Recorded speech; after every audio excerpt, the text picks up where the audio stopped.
प्रधानमंत्री ने आपदा के प्रभाव से निपटने के लिए विश्व से एकीकृत रवैया अपनाने का किया आह्वान।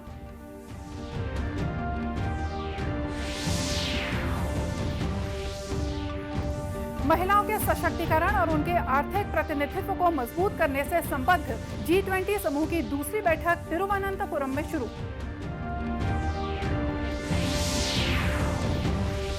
महावीर जयंती आज देश भर में मनाई जा रही है। जगह जगह शोभा यात्रा निकाली गई।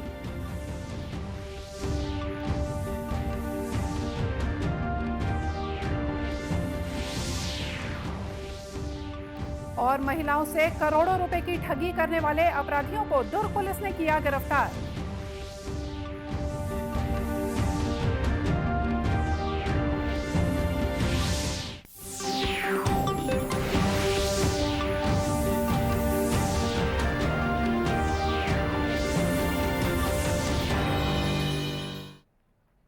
नमस्कार, आप देख रहे हैं दूरदर्शन समाचार। मैं हूं मोनिका शर्मा और आइए अब देखते हैं समाचार विस्तार से। प्रधानमंत्री नरेंद्र मोदी ने आज आपदा के प्रभाव से निपटने के लिए विश्व से एकीकृत रवैया अपनाने का आह्वान किया है। 5वें आपदा अनुकूल बुनियादी ढांचे पर अंतर्राष्ट्रीय सम्मेलन ICDRI 2023 में श्री मोदी ने कहा कि निकटता से जुड़े विश्व में आपदाओं के प्रभाव से निपटने की गतिविधि स्थानीय और अलग थलग न होकर एकीकृत होनी चाहिए। श्री मोदी ने कहा कि प्रत्येक देश विभिन्न तरह की आपदाओं का सामना करते हैं और समाज आपदाओं को झेल सकने वाले बुनियादी ढांचे से संबंधित स्थानीय जानकारी विकसित करते हैं। उन्होंने कहा कि बुनियादी ढांचों को आधुनिक बनाते समय इन प्रकार की जानकारी का इस्तेमाल सूझबूझ से किए जाने की जरूरत है। Arose from a global vision. In a closely connected world, the impact of disasters will not just be local. Disaster in one region can have a big impact on a completely different region. Therefore, our response has to be integrated, not isolated. Friends, in just a few years, over 40 countries have become part of the CDRI. This conference is becoming an important platform. Shri Modi ने कहा कि कुछ ही वर्षों में 40 से ज्यादा देश आपदा अनुकूल बुनियादी ढांचे के अंतर्राष्ट्रीय सम्मेलन का हिस्सा बन चुके हैं। यह सम्मेलन विकसित और विकासशील अर्थव्यवस्थाओं और बड़े और छोटे देशों के लिए एक महत्वपूर्ण मंच बन रहा है। ग्लोबल नॉर्थ और ग्लोबल साउथ के देश इस मंच पर एक साथ आ रहे हैं। G20 की अध्यक्षता को लेकर प्रधानमंत्री ने कहा कि भारत अपनी G20 की अध्यक्षता के जरिए विश्व को एक साथ भी ला रहा है। महिलाओं के सशक्तिकरण और उनके आर्थिक प्रतिनिधित्व को मजबूत करने से संबद्ध G20 समूह की दूसरी बैठक आज केरल के तिरुवनंतपुरम में शुरू हुई। बैठक का आयोजन केंद्रीय महिला और बाल विकास मंत्रालय ने किया है। बैठक में आज विभिन्न महत्वपूर्ण विषयों पर कार्यक्रम आयोजित किए जा रहे हैं। केरल की स्वास्थ्य मंत्री वीणा जॉर्ज इन कार्यक्रमों में भाग ले रही हैं। उन्होंने बताया कि राज्य सरकार महिलाओं की सुरक्षा, स्वास्थ्य, वेतन और बीमा पर विशेष ध्यान दे रही है और महिला विकास से जुड़े कार्यक्रमों के लिए बजट आवंटन को बढ़ाकर 20.9% कर दिया गया है। समूह के अध्यक्ष डॉक्टर संगीता रेड्डी और अन्य महत्वपूर्ण व्यक्ति चर्चाओं में भाग ले रहे हैं। केंद्रीय महिला और बाल विकास राज्य मंत्री मुंजपारा महेंद्र भाई कल बैठक के पूर्ण सत्र में भाग लेंगे। बैठक में महिलाओं के सशक्तिकरण से आर्थिक समृद्धि, महिला उद्यमिता, नेतृत्व विकास और गैर परंपरागत क्षेत्रों में महिलाओं की भागीदारी जैसे मुद्दों पर चर्चा होगी। भाजपा के राष्ट्रीय उपाध्यक्ष और पूर्व मुख्यमंत्री डॉक्टर रमन सिंह ने प्रदेश में सार्वजनिक वितरण प्रणाली के तहत आवश्यक पैमाने पर गरीबों के राशन की अफरा तफरी का आरोप लगाया है। उन्होंने कहा कि ये ऊपर से नीचे तक मिलीभगत का मामला है। इस मामले में खाद्य मंत्री से दोषी लोगों के खिलाफ कार्रवाई करने की मांग की गई है। इसमें जिस व्यापक तरीके से गरीबों का चावल खाया गया है 68,000 मीट्रिक टन चावल का आता पता नहीं, जांच एजेंसी कुछ बता नहीं पा रही है। जांच में दोषी अधिकारियों के ऊपर कार्रवाई क्या हुई, जब्ती कितनी हुई, वसूली कितना हुआ, कितने फूड इंस्पेक्टर के ऊपर कार्रवाई हुई, डायरेक्टरेट के किस अधिकारी के ऊपर कार्रवाई हुई, ये पूरा ऊपर से नीचे तक मिलीभगत का मामला है। जब इतने व्यापक तौर में 600 करोड़ रुपया की अफरा तफरी हुई है और जब यहाँ विधानसभा में प्रश्न के बाद भी कार्रवाई नहीं किया, तो हमने फूड मिनिस्टर को सीधा कहा है कि इस मामले को संज्ञान में लें। गरीबों का चावल यदि कोई खा रहा है तो इसके ऊपर सख्त कार्रवाई होनी चाहिए। डॉक्टर सिंह ने पत्रकार वार्ता में यह भी आरोप लगाया कि ईडी, नान घोटाले और चिटफंड मामले में अपराधियों को राज्य सरकार का संरक्षण मिला हुआ है। घर छापा पड़े तो सबसे पहली प्रतिक्रिया मुख्यमंत्री भूपेश बघेल की सामने आती। यह दुर्भाग्य का विषय है कि इस प्रतिक्रिया में वह भ्रष्टाचार का विरोध नहीं बल्कि भ्रष्टाचारियों के समर्थन करते दिखते हैं और जांच पर सवाल उठाते। डॉक्टर सिंह ने यह भी बताया कि भाजपा विधायक दल की पूरी टीम प्रधानमंत्री नरेंद्र मोदी से मुलाकात कर उन्हें छत्तीसगढ़ आने के लिए आमंत्रित करेगी। महावीर जयंती आज देश भर में मनाई जा रही है। ये जैन समुदाय के अत्यधिक महत्वपूर्ण धार्मिक त्योहारों में से एक है। इसे महावीर जन्म कल्याणक के रूप में भी जाना जाता है। भगवान महावीर वर्तमान अवसर्पिणी के अंतिम और 24वें तीर्थंकर थे। छत्तीसगढ़ में भी राजधानी रायपुर सहित सभी जिलों से महावीर स्वामी जयंती के अवसर पर विभिन्न कार्यक्रमों का आयोजन किया जा रहा है। दुर्ग भिलाई में भी भगवान महावीर जन्म कल्याणक महोत्सव समिति द्वारा शोभा यात्रा निकाली गई, जो शहर के विभिन्न चौक चौराहों से होते हुए गंजपारा ऋषभ परिसर में समाप्त हुई।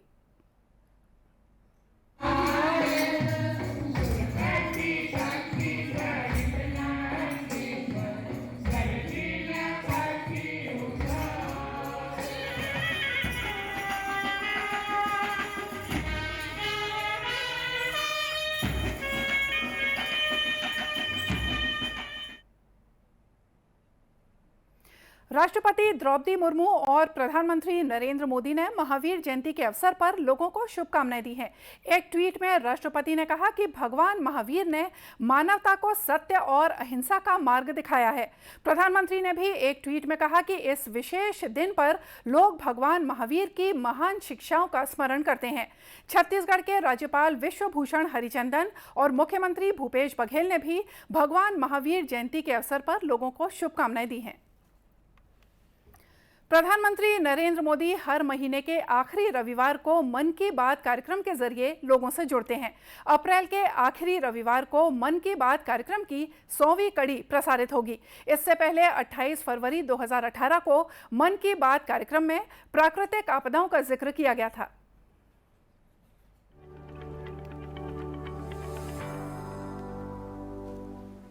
जब हम पब्लिक सेफ्टी की बात करते हैं तो दो चीजें बहुत महत्वपूर्ण होती हैं, प्रोएक्टिवनेस और दूसरा है प्रिपेयर्डनेस।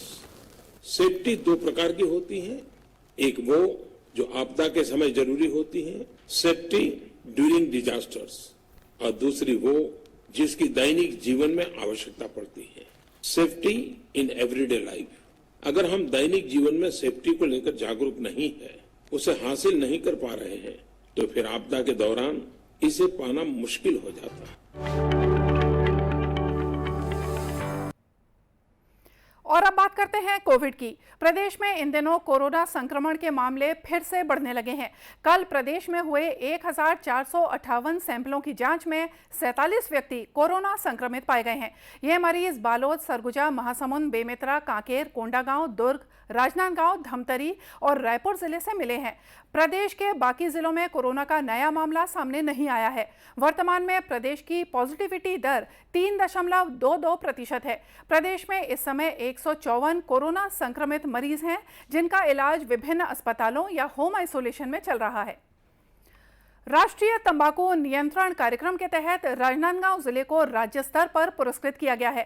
कोटपा एक्ट के तहत की गई कार्यवाही ने पूरे राज्य में राजनांदगांव जिला पहले स्थान पर रहा है। राजनांदगांव जिले को नशा मुक्त बनाने के लिए राष्ट्रीय तंबाकू नियंत्रण कार्यक्रम के तहत जिला प्रशासन और स्वास्थ्य विभाग ने एक अभियान चलाकर गुटखा, तंबाकू खैनी दुकानों के खिलाफ चालानी कार्रवाई करते हुए जुर्माना राशि वसूल की। कलेक्टर डोमन सिंह ने बताया कि शहर के सार्वजनिक स्थानों और शैक्षणिक संस्थानों के 100 गज की परिधि पर स्थित दुकानों में कोटपा एक्ट के प्रावधानों का पालन नहीं किए जाने पर चालानी कार्रवाई की गई है। कोटपा में हम लोगों ने बहुत समयबद्ध कार्यक्रम बनाकर जो स्कूल कॉलेज से लगे हुए जो तंबाकू या अन्य दुकानों में जो बिक्री किया जा रहा था, उसको हम लोगों ने कार्रवाई करते हुए आपको बताना चाहूँगा कि 1011 कार्रवाई चालान हम लोगों ने किया, जो कि पूरे प्रदेश भर में सबसे ज़्यादा कार्रवाई करने का हम लोगों ने एक वो भी बनाया, रिकॉर्ड भी बनाया बोल सकते हैं, जिसमें छत्तीसगढ़ सरकार ने हमारे ज़िले को, पूरे हमारी टीम को एप्रिसिएशन लेटर भी दिया है। और इसको हम अगले साल भी, अगले फाइनेंशियल ईयर में भी हर महीने का हम लक्ष्य निर्धारित करके कार्रवाई करते रहेंगे। जिला स्वास्थ्य और चिकित्सा अधिकारी अशोक कुमार बंसोड़ ने बताया कि राष्ट्रीय तंबाकू नियंत्रण कार्यक्रम के तहत जिले में प्रभावी कार्य किए जा रहे हैं। तंबाकू और अन्य मादक पदार्थों के दुष्परिणामों के संबंध में लोगों को जागरूक भी किया जा रहा है। तंबाकू मुक्त संस्था बनाने है तो 1011 की चालानी किया गया है, जिसमें कि 1,06,050 रुपये तक की वसूली हुई है, जो शासन को जाएगी। और इस तरह से है हमारा जो जिला जो है स्टेट में जो है प्रथम चालानी कार्यवाही में जो है प्रथम स्थान पर है। आपको बता दें कि केंद्रीय स्वास्थ्य और परिवार कल्याण मंत्रालय के राष्ट्रीय तंबाकू नियंत्रण कार्यक्रम का उद्देश्य लोगों को तंबाकू के इस्तेमाल के हानिकारक प्रभावों के बारे में जागरूक करना है। मोतियों की माला बनाने का झांसा देकर 6000 महिलाओं के साथ लगभग 2 करोड़ रुपए की ठगी करने वाले आरोपियों को दुर्ग पुलिस ने गिरफ्तार किया है। पुलिस ने इन आरोपियों को उत्तर प्रदेश और बिहार में जाकर पकड़ा है। दुर्ग पुलिस अधीक्षक अभिषेक पल्लव ने पत्रकार वार्ता के जरिए आज मामले का खुलासा किया। अभिषेक पल्लव ने बताया कि मोती की माला बनाने का काम करवाने के लिए आरोपी महिलाओं से 2500 रुपए का रजिस्ट्रेशन शुल्क लेते थे और माला बनाकर देने पर 3500 रुपए के हिसाब से भुगतान करते थे और नेटवर्क बढ़ने के बाद करोड़ों रुपए लेकर चंपत हो गए।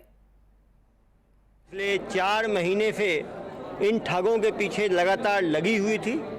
ये फर्जी दस्तावेज के आधार पर इन्होंने फर्जी आधार कार्ड बनवाए, पैन कार्ड बनवाए, फर्जी लाइसेंस बनवाया। फर्जी दस्तावेजों के आधार पर इन्होंने 10 से ज़्यादा सिम कार्ड लिए और यहाँ से भागने के बाद इन सिम कार्ड को बंद कर दिया। इनके द्वारा जो आपने बताया वैसे 2500 रुपये एडवांस लिए जा रहे थे और उसके बदले 5 किलो इनको मोती दिया जाता था और मोती के माला बना के लाने पे 3500 रुपये दिए जाते थे। शुरू में कुछ लोगों को दिए गए, लेकिन बाद में जब महिलाओं की संख्या बढ़ने लगी तो ये रफू चक्कर हो गए। इनके द्वारा 2 महीने में 25,000 किलो से ज़्यादा के मोती दिए गए और 6000 महिलाओं से 2 करोड़ की ठगी की गई। इन्होंने 30 एम्प्लॉयज़ भी रखे हुए थे। दुर्ग पुलिस ने सबसे पूछताछ करने के बाद तकनीकी आधार पर इनकी गिरफ्तारी की है। इन्होंने इन पैसों से 40 लाख रुपए का नया थार खरीदा, 2 तल्ला बिल्डिंग बनाया अपने गृहग्राम में, लाखों रुपए के सोने चांदी के आभूषण बनवाए, अपने कर्जा वापस किया और बाकी पैसों को महंगी चीज़ें खरीदने में उड़ा दिया। सभी चीज़ों को जब्त किया गया है। इनकी नीलामी करके महिलाओं को पैसा वापस कराने की कोशिश की जाएगी।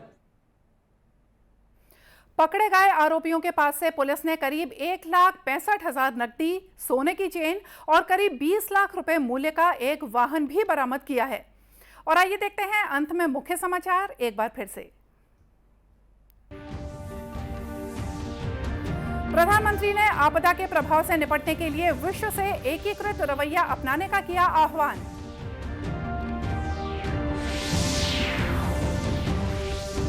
महिलाओं के सशक्तिकरण और उनके आर्थिक प्रतिनिधित्व को मजबूत करने से संबद्ध G20 समूह की दूसरी बैठक तिरुवनंतपुरम में शुरू। महावीर जयंती आज देश भर में मनाई जा रही है। जगह जगह शोभा यात्रा निकाली गई।